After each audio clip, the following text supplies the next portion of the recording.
Hello there, it's just me, your old buddy Grizzly Jim, and what I wanted to talk to you today about are these. Now these are the original feather cutter from Heritage Archery.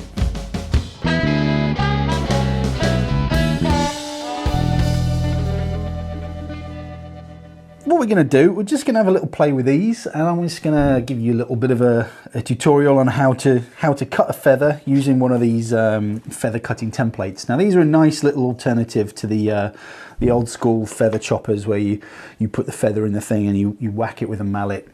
I use one of those. I've had mixed results with it, some good, some bad, but this is a nice little easy to use product that I think, if you are going to make your own arrows, it's nice to put your own spin on it, and historically that's kind of what arrow cresting and decorative feathers were for. It gave you a bit of ownership over your arrows, so you knew that they were your arrows and whatnot. So I'm just going to sort of give you a bit of a rundown on what to do with these bad boys. Now there's all sorts of shapes and sizes and whatnot, but I've just picked a couple of interesting ones here. We've got the Elven here, which is a 5-inch kind of, I don't know, a bit like a Legolas type thing. If you're into the kind of Lord of the Rings thing, you've got like a very traditional kind of simple.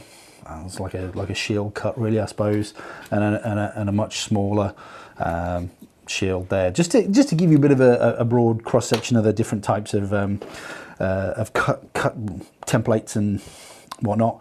The good thing about these is when you get one, it's got two sides, so you can do left wing and right wing feathers, which is quite good. So you don't have to buy two.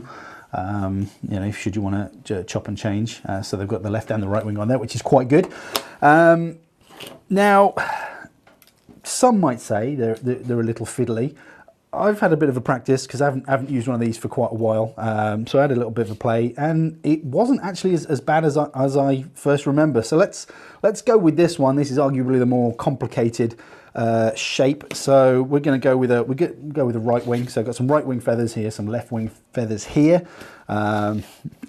Let's go orange again because it's a nice colour. Now you can see when you're selecting a full length feather, what I'm going to do now probably seems a bit wasteful because I'm sure you're looking at it and going, well, I could get 2 feathers out of that, and you can't really, unless you were using a smaller template. Yeah, you probably could get 2 feathers, but if you're using a big, I mean, this is a 5-inch profile, you're only really going to get one feather out of a full length feather, and I'll show you why. You've got along the quill here, it starts quite thick and it goes quite thin. I mean, if you look on these blue ones here, that's very thick there, and it tapers all the way down to almost nothing at the bottom. So you don't want it too thick, and you certainly don't want it too thin. If it's too thin, it won't stick on anything. If it's too thick, I think it just looks ugly. But you want to get kind of the best of everything, the most sort of average sort of length in there. So that's going to come from the middle, unfortunately. So you are going to get a little bit of waste, but that is by the by. So you lay your feather down, your right wing feather. Now, a good way of identifying a left and a right wing feather, if you hold it sort of with the quill facing you and pointing the way it's going to go on the arrow. If it curves to the right, it's a right wing feather. If it curves to the left, it's a left wing feather. There are a couple of different ways of doing it, but I'll get into that when we're looking at fletching arrows and whatnot. But yeah, so we've got a right wing feather here.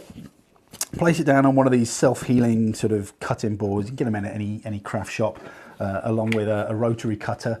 Again, from any sort of craft shop or whatnot, they're not too difficult to get hold of. But you pop your feather down on your board, then you get your template, and there's a little groove in there. You drop the quill in there, the proud bit, so it sort of almost sits completely flat on that cutting board.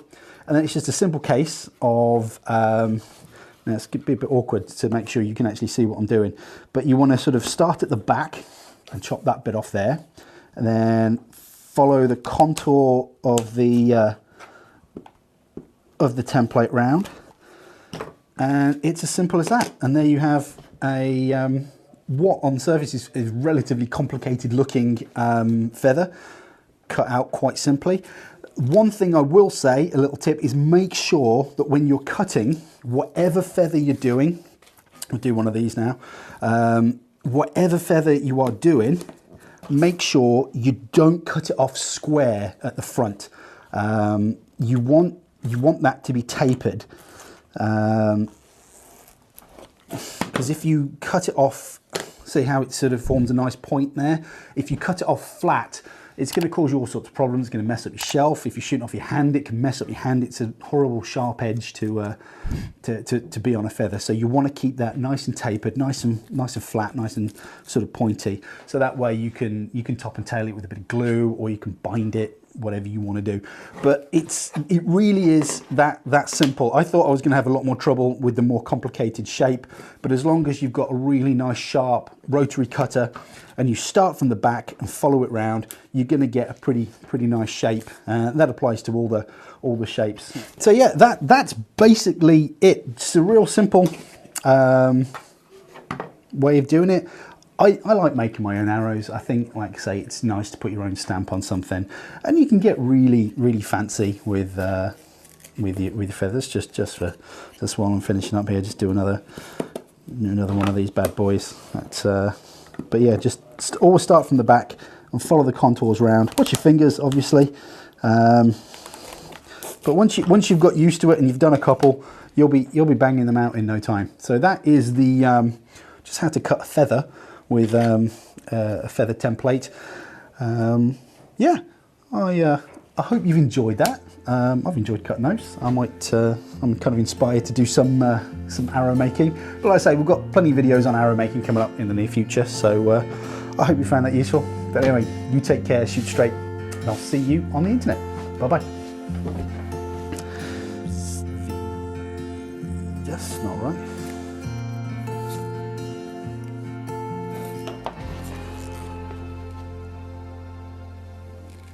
This is a right wing feather.